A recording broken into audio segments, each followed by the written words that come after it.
Welcome back, a WDHN exclusive. Exactly 6 months ago today, Hurricane Michael made landfall and devastated the Florida Panhandle, portions of Alabama, of course, and southwest Georgia. And Chief Meteorologist Scott Roberts recently went down to Mexico Beach, where the near Category 5 hurricane made landfall. At Port St. Joe, another community devastated by the storm, he was able to speak with homeowners in hopes of rebuilding and one day getting back to normal, as well as some of the contractors in charge of cleaning up the debris. Here's tonight's story. The strongest storm to ever hit the Florida Panhandle devastated the lives of many. Generationally, people will be talking about this storm for years. High-end Category 4 hurricane with maximum sustained wind of 155 miles per hour, a strength that fell just short of a Category 5 storm. Mexico Beach suffered a direct hit and widespread destruction as homes and buildings were destroyed by powerful winds and completely swept away by a 14-foot storm surge. Just east of Mexico Beach lies Port St. Joe, a town that caught part of Michael's eye and suffered damage from a 9-foot storm surge. Most structures near St. Joseph Bay will have to be completely demolished and rebuilt. It's an area that may never look the same again and will require years of rebuilding before it returns to its former glory. I look for maybe the next couple of years.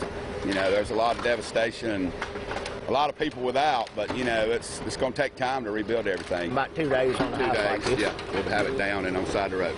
Even in the midst of the darkness and devastation comes hope. Stories of neighbors helping neighbors and leaning on each other, helping with the cleanup process. Just below the windows. Port St. Joe resident Dan Schmidt says now he knows all of his neighbors. I know everybody on the street now. You know, for the first 2 weeks after the hurricane, I would go down and have breakfast with the neighbors.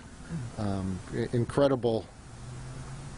I was just given such incredible gifts. The thing I got out of this was just the beauty of people. Dan had 3 feet of water in his house and is currently rebuilding. He hopes to be back in his home within the year.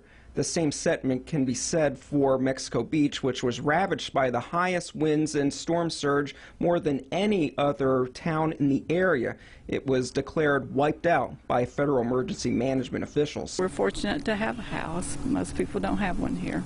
The Adaires lost nearly everything in the house, but it still stands high, much like their spirit.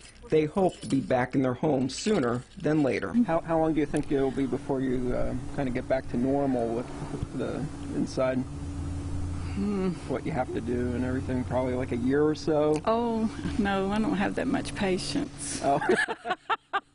No, we're good. Well, it looks awful out here, but inside we've cleaned. I mean, we've taken everything out and we've got all of our sheetrock back in, and we're just taking it as we can. And but no, we hope to be, you know, in maybe 3 or 4 months we'll be ready.